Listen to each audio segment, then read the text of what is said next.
Apa perbedaan gadis berjilbab dan tidak berjilbab? Pertanyaan ini sensitif tapi penting dan perlu dijawab dengan adil dan tidak menghakimi. Berikut 4 kajian dari berbagai aspek secara seimbang. Pertama, aspek religius. Gadis memakai jilbab karena perintah syariat dan tanda ketaatan terhadap ajaran Islam. Jika ada gadis berjilbab namun akhlaknya tidak baik, bisa jadi tidak memahami hakikatnya. Gadis tidak berjilbab bisa jadi tidak mengkaji syariatnya, atau belum sampai hidayahnya. Kedua, aspek akhlak dan kepribadian. Jika ada gadis yang tidak berjilbab namun santun, jujur, menjaga lisan dan menghormati orang tua, apakah ini lebih baik daripada berjilbab tapi lisannya tajam dan tidak jujur dan tidak menghormati orang tua? Ini fakta objektif yang banyak kita temui di dunia nyata.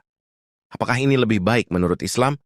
Jawabannya tidak, karena dalam agama Islam, akhlak bukan hanya hubungan dengan manusia semata, tapi juga mengenai hubungannya dengan Allah melalui ketaatan terhadap perintahnya.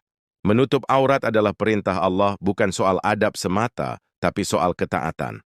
Akhlak terbaik adalah saat santun kepada manusia dan taat kepada Allah secara bersamaan. Gadis tidak berjilbab sering mendapat stigma. Kurang agama, kurang menjaga diri, padahal banyak di antaranya justru lebih tulus dan jujur dalam bersikap. Nah, kalau begini mana yang lebih baik?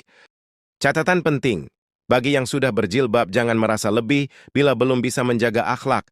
Dan yang belum, jangan merasa aman, karena belum mentaati perintah Allah. Gadis berjilbab bisa lebih tenang karena telah mentaati perintah Allah, tapi kadang tertekan karena ribet dan tidak nyaman. Gadis tidak berjilbab bisa merasa nyaman dan menampilkan keindahan rambutnya, tapi juga merasa bersalah, takut dihakimi, atau minder di lingkungan religius.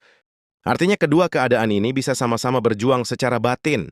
Ketiga, aspek proses hidayah, jilbab adalah hasil hidayah, bukan syarat hidayah.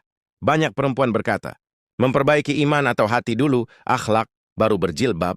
Bukan, itu kedengaran seperti alasan, karena iman dan akhlak tidak stabil, bisa naik turun.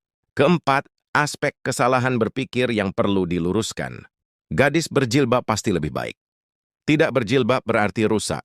Jilbab itu sekadar budaya. Yang penting hati baik. Yang benar adalah hati yang baik akan mendorong ketaatan. Dan ketaatan yang benar akan menjaga hati. Kesimpulan bijak, jilbab adalah kewajiban, tapi memaksa, merendahkan, dan menghakimi bukan akhlak Islam. Gadis berjilbab perlu rendah hati, bukan merasa lebih suci. Gadis tidak berjilbab perlu didoakan, bukan dijauhi atau direndahkan. Tugas kita bukan mengadili, tapi menjadi teladan dan mendoakan hidayah.